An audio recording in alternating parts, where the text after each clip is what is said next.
નર્મદા જિલ્લાના રાજપીપળા શહેરના station road ઉપર આવેલ ભારત રત્ન ડોક્ટર ભીમરાવ બાબા સાહેબ આંબેડકરની પ્રતિમાને તેમની જન્મજયંતિ નિમિત્તે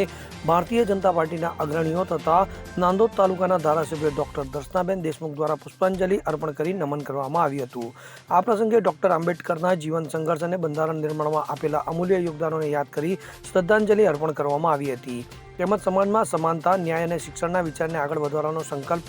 કરવામાં આવ્યો હતો। આ કાર્યક્રમ દરમિયાન ભાજપના કાર્યકરો અને હોદ્દેદારો મોટી સંખ્યામાં ઉપસ્થિત રહ્યા હતા। ત્યારબાદ આગામી સ્થાનિક સ્વરાજની ચૂંટણીને ધ્યાને લઈ તમામ કાર્યકરો દ્વારા પ્રચાર પ્રસારની કામગીરી શરૂ કરવા માટે બાબા સાહેબના ચરણોમાં આશીર્વાદ માંગવામાં આવ્યા હતા। આ પ્રસંગે કાર્યકરોને સંગઠિત થઈને ચૂંટણીમાં જનસંપર્ક વધારવા તેમજ સરકારની વિકાસલક્ષી યોજનાઓને જન જન સુધી પહોંચાડવા આહવાન કરવામાં આવ્યું હતું।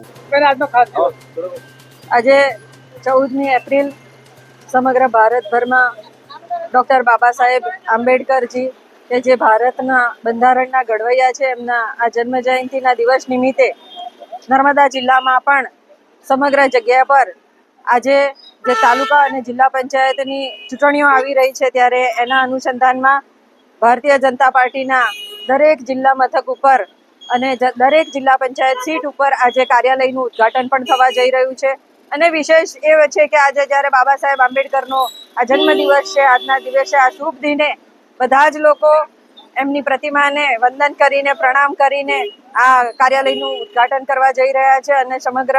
સમાજમાં અને સમગ્ર ગુજરાતમાં એક સંદેશો ફેલાવવા જઈ રહ્યા છે કે જે બાબા સાહેબ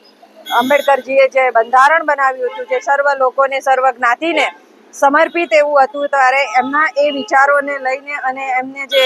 રચના કરી હતી એ રચનાના આધાર ઉપર આજે સર્વ સમાજ અને સર્વ જ્ઞાતિના લોકો આજે બાબા સાહેબની પ્રતિમાને પુષ્પહાર અર્પણ કરવા આવ્યા છે, એમના આશીર્વાદ લેવા આવ્યા છે અને એમને જે ગુજરાત અને ભારતના જે લોકો માટે એમણે જે બંધારણની રચના કરી અને એમણે જે યોગદાન આપ્યું એ યોગદાન માટે આપણે સૌ એમના ઋણી છીએ અને આજનો આ દિવસ અમારા માટે ખૂબ જ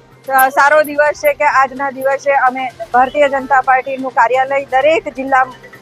પંચાયતની સીટ વિડિત કરવા જઈ રહ્યા છે। એમના આશીર્વાદ, એમના વિચારો અને એમના જે નિયમો હતા એ નિયમોના આધાર ઉપર આજે અમે લોકો ચાલી રહ્યા છે અને એમની વિચારધારાને લઈને અમે પણ સર્વે લોકો આજે આ એક શુભ કાર્ય કરવા જઈ રહ્યા છે, ત્યારે ખૂબ જ ખુશીનો માહોલ છે અને એમને પુષ્પહાર અર્પણ કરીને અમે સર્વે લોકો એમને નતમસ્તક વંદન કરીએ છીએ, પ્રણામ કરીએ છીએ।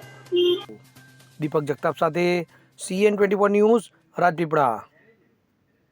હવે જુઓ દેશ દુનિયાની તમામ ખબરો તમારી આંગળીના ટેરવે। ઉઠાવો મોબાઈલ અને Google Play Store પરથી ડાઉનલોડ કરો અમારી CN24 ન્યૂઝ મોબાઈલ એપ।